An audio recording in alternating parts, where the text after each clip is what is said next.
Most productivity tips fail because they ignore how our brain works. In today's video, I will talk about neuroscience of getting things done, and I will give you practical hacks that you can implement as of today. Let's talk about neuroscience of getting things done. 3 things are important. Number 1 is our brain runs on dopamine. In order to be motivated to get things done, the brain wants you to get dopamine after that. So you do an action A, you get a reward, dopamine is released, and you feel happier. However, dopamine is also released when we use social media or when we eat junk food. And that is why our brain is going to be prone to search for these activities that are going to give you dopamine boost. And that is why it's so hard to resist social media and junk food, because they give you fast dopamine.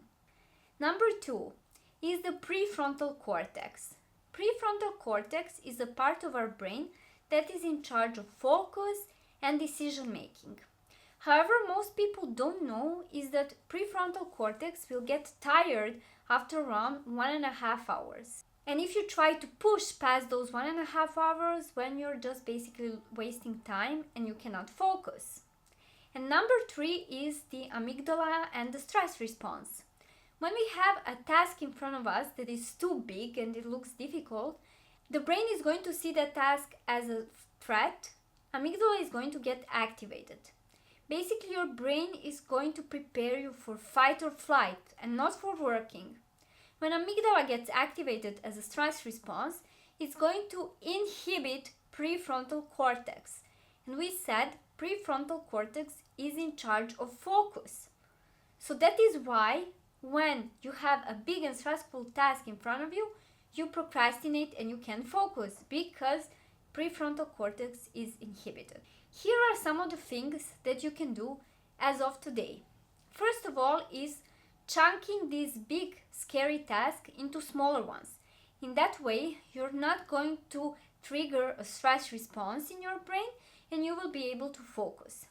For example, instead of saying, I'm going to study for 10 hours today. This seems big and scary. Chunk it into 1 hour by one. So you say to yourself, I'm going to study for 1 hour now. That is less scary and less likely to trigger a stress response.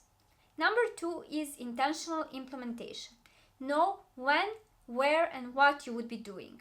Because research studies have shown that humans are more likely to commit to a task if they know when, what, and where they would be doing it. For example, I can say Monday from 10 a.m. to 12 a.m.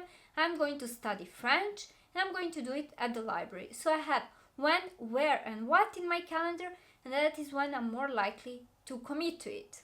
Number 3 is the Pomodoro technique. You want to have a work interval and that is going to be followed by a break, in order to give your brain some rest after being very focused. You can use 25-5, which is you work for 25 minutes and you take a 5 minutes break, or you can use longer, 50 minutes work and then 10 minutes break. You should experiment a little bit and see what works the best for you. And this will also depend on the task that you're doing, because if the task is a bit longer and takes more time to do, maybe it makes sense to have longer work intervals. Number 4 is to respect your ultradian rhythm.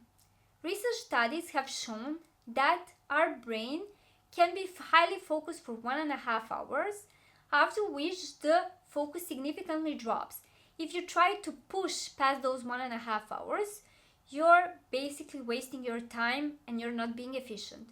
The best thing to do after 1.5 hours is to take a break. I talk about the ultradian rhythm in so many other videos, so make sure to subscribe to my channel to stay up to date with latest neuroscience research that has to do with productivity. Number 5 is your environment design. You want to give yourself cues in the environment that is going to remind you of the task that you want to do. For example, when I need to record YouTube videos, I set up my camera the day before. In that way, when I get up in the morning, I see the camera set up, and that is a cue for my brain that is going to tell me, okay, today you're recording videos, because my brain associates the camera with the action of recording videos. So when I see camera, this association gets triggered and I feel more motivated to record videos. Number 6 is have your own reward system. As I said, our brain runs off dopamine. Motivation comes from dopamine. And dopamine is released in our brain when we get a reward. So you want to make sure to pair those tasks that don't give you immediate reward, to pair them with tasks that will give you a reward. Let's say you need to do coding exercises. You might not have the code ready immediately. It might take few days or even few weeks. So you can pair the activity of coding with something pleasurable. For example, listening to your favorite music or drinking your favorite drink.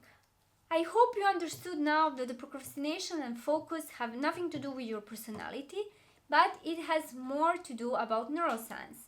And if you want your own personalized productivity system, this is exactly what we do in my coaching program, Neuroproductivity. To see if you would be a good fit for the program, you should schedule a 30 minutes discovery call with me. You can schedule the call by clicking on the link in the description down below. Thank you so much for watching this video and see you in some of my other videos.